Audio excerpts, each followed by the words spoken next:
In the next few minutes, we're going to show you some different frequency hopping radios that RFM produces.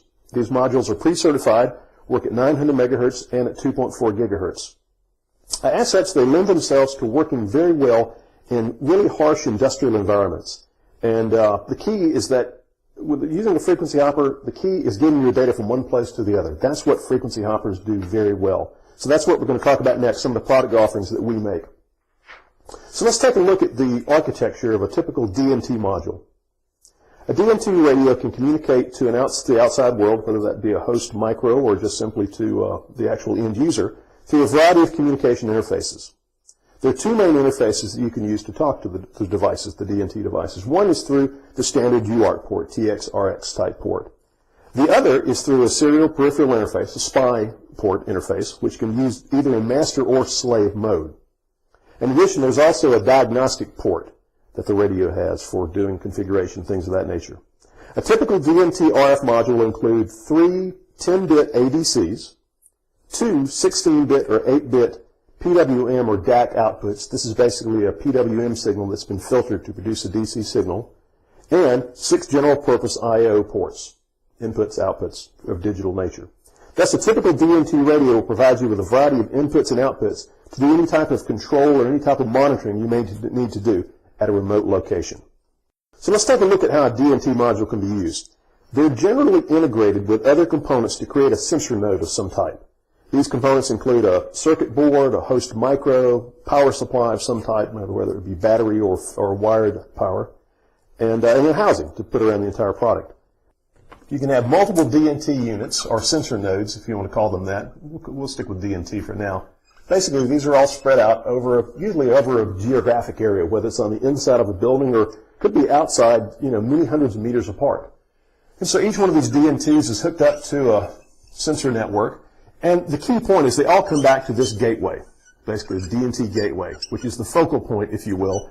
And then this connects up to the host in some fashion. You can also have multiple networks running. That's the cool thing about the DNTs. By using different hopping patterns. You've already got a system set up. You can actually go back in and do something similar with just using different hopping networks. The DNT modules are ideally suited for the following situations: where frequency hopping spectrum performance is required, where multiple applications are being addressed, where the application is moderately cost sensitive, where analog and or digital I/O is needed, where battery operation is required, or where large networks are required. Let's now take a look at the DNT 900 module in a little more detail. The DNT 900 has the following key specifications. The RF power in the DNT 900 can be set between 1 milliwatt and 1 watt, which is the maximum FCC allowed power.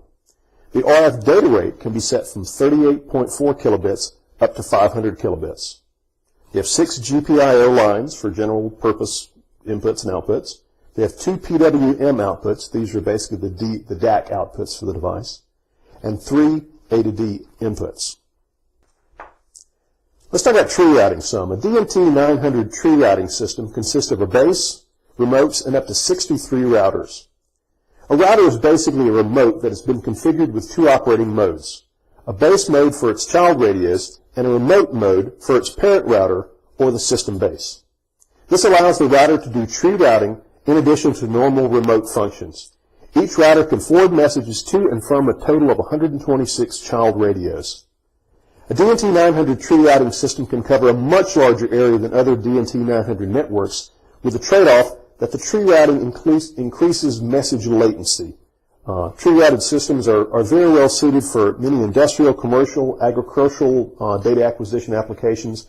You can imagine where you've got to cover a space larger than the DNT itself will cover, say over a period of many miles, or say around a large obstruction like a mountain or some other geographic fixture or item that you can't basically make it through with one hop. So that's where tree routing really shines.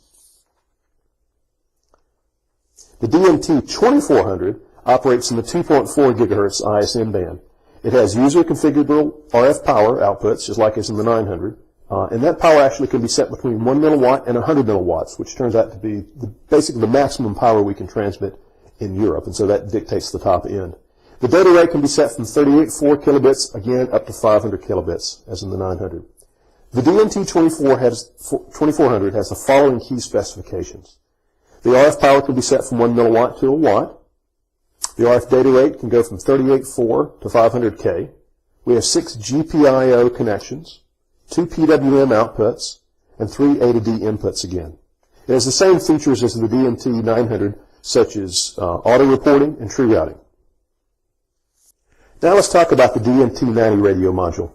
The DNT 90 has the following major specifications. The RF power can be set between 10 milliwatts and 150 milliwatts.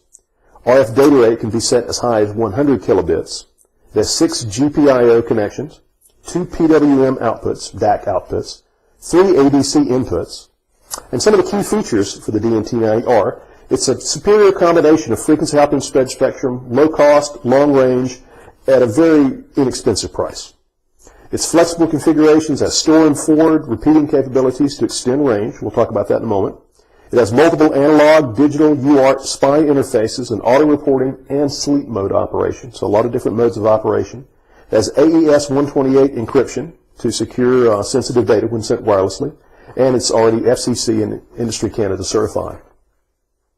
I'll talk a little bit about one of those features, store and forward. In a store and forward system, networks from around the base in each router form around each base in each router. The base and the routers are referred to as the parents of the networks they form. The rest of the radios in each network are referred to as child radios. Each network parent transmits beacons to allow child radios to synchronize with its hopping patterns and join the network. Different frequency hopping patterns are used by parent radios in a system to minimize interference between networks.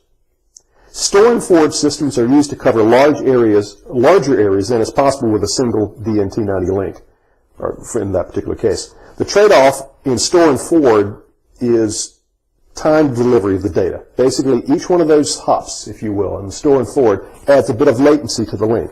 So in exchange for covering a larger area with a seamless network, it just takes a little longer for the data to arrive. So that's just something that needs to be kept in mind when you do one of these particular type of links.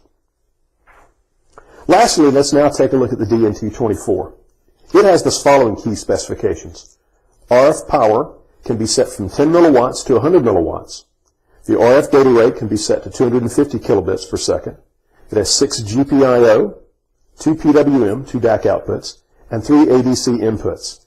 Otherwise, it has the same features as the DNT 90. So now that you have all this information, here's how you get started. Development kits. Development kits allow you a simple means to interface to your designs and gain a solid understanding of how the module works and how it's going to work in your application. The development kits provide you with everything you need to get a wireless link going in, say, 10 minutes. In summary, the DNT family of products offers a wide variety of choices of frequency, power outputs, RF data rates, and network topologies. The DNT radio modules offer multiple analog inputs and outputs, allowing a flexible choice of design for connecting directly to sensors and control points. All the DNT radio modules are certified, and thus remove the burden of testing and certification, allowing you to focus on bringing the entire design to market much quicker without worrying about the wireless piece. That's our job. There's, of course, lots more information on these products than we can convey in this short video. Sales sheets, data sheets, product brochures, and integration and user guides are all available on RFM's website at rfm.com. Please feel free to browse and download this collateral material free of charge. And thank you very much for listening to this training. We hope you found this material of benefit to you. Check in regularly to learn more about other RFM products at rfm.com. Thank you.